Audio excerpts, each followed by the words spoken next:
Hey, what's up, guys? Sam here, kicking off the free video for Friday, January 21st, 2022. So, a very ordinary week in the books here. Nothing happened, very boring, not much to see, right? It's like watching paint dry, but then you pull up a chart and it's like, oh, wait a second, a lot happened, and it wasn't like watching paint dry. So, this was the week that finally seemed to break the camel's back. And how can we tell? Well, look at the weekly 21 here on the SPY. That's as good as she gets for a very long time. And we have officially broken that now, right? Not only did we break that, but remember, each time that I've made one of these free videos for you guys for months, I've shown you this divergence. So you should have been very cautious about this move the whole time because you see how price went up, right? Price goes up. I mean, you see how the indicator goes down? That ain't good, right? That ain't good. Basically, it's a huge non-confirmation of this entire move. So at the very least, you should come back down and test these lows here, just a shade over 420, probably around 425.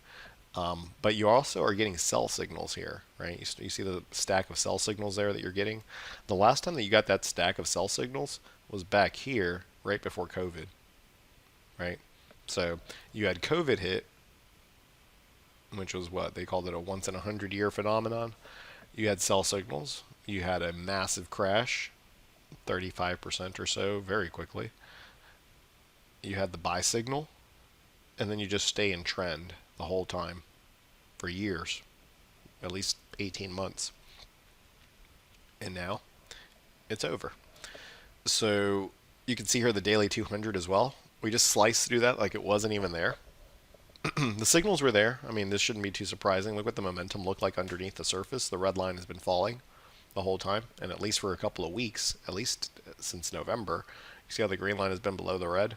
That ain't good, right? That's an unstable structure. So I just finished doing the free video or the premium video for the gold room, and we look at everything in that video. We look at the SPY, we look at the Qs, we look at the DIA, we look at the IWM, we look at every sector, we look at the bonds. Sometimes we look at currencies, we looked at oil, and guess what? It all looks the same. Nothing looks different. There's no this is one of those spots where there really isn't going to be anywhere to hide.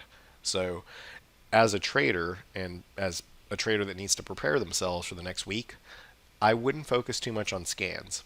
I wouldn't run any scans this weekend. I don't think that's the best use of your time necessarily, although you certainly could.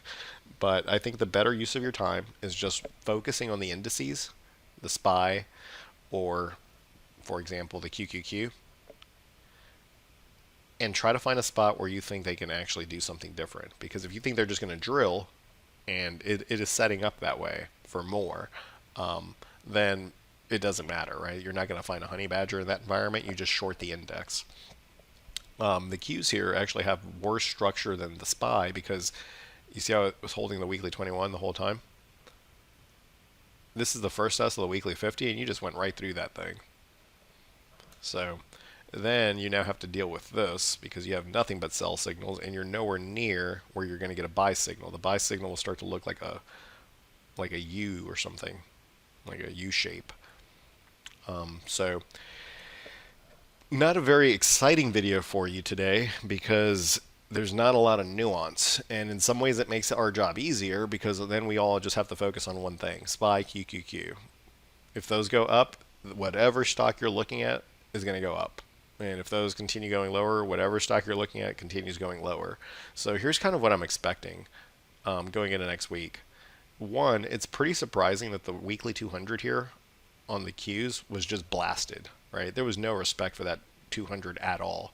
Why? The reason that that's kind of freaky is if you go back to when COVID started and you looked at the dynamic around the 200, this is during a pandemic, mind you, and you crashed into the 200, and look how hard of a bounce that was, right? This is during a pandemic where the world is getting shut down. You flash forward to now, and the market is telling you whatever is going to happen is even worse than COVID. So you can draw your own conclusions from that. So then the last part of the video has to do with, well, what do we do, right?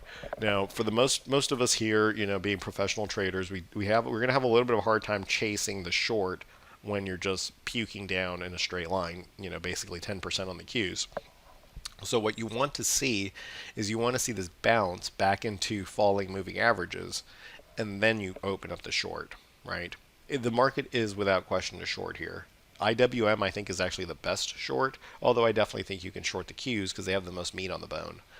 I'm looking for the Qs to get down to 325, 330. So that implies at least another 8 to 10% on the Qs, at least. But I'm looking for 330 on the Qs, 170 on the IWM, and about 400 on the SPY. So the last part of the video is going to be, well, as traders, what is it that we're really doing? It really becomes a timing game, right?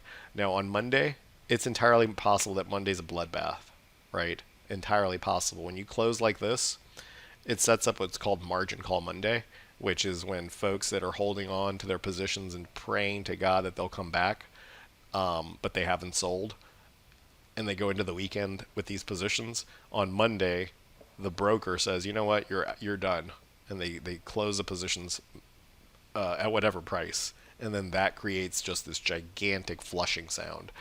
The reason I'm kind of looking for that maybe a little bit more is, we have Fed next week, so Fed will be on Wednesday, and I think the market's going to put pressure on Fed going into the event to say something nice. And then after Fed on Wednesday is when I think stocks can have a snapback rally. So it doesn't necessarily have to happen that way. Maybe we can have a snapback rally as soon as Monday, right? Maybe enough selling has already taken place, and maybe today was margin call Friday. That's entirely possible too.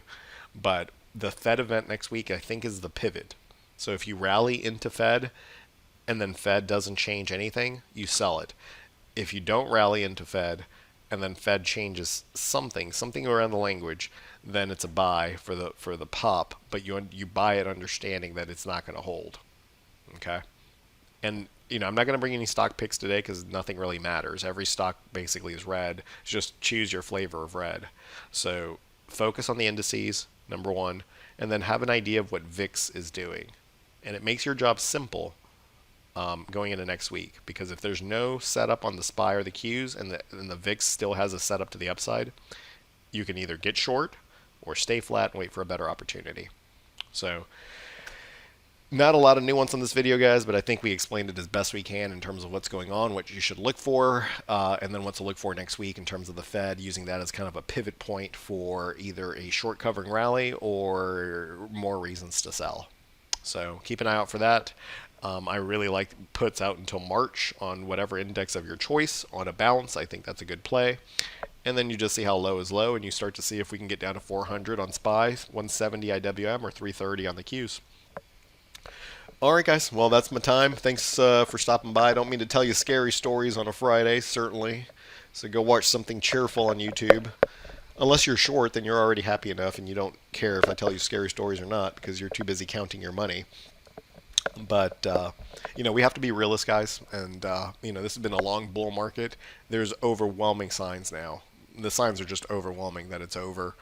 And as such, I would look for significantly lower prices. But from a timing perspective, there's going to be a bounce coming first. That's the opportunity to set up the next trade.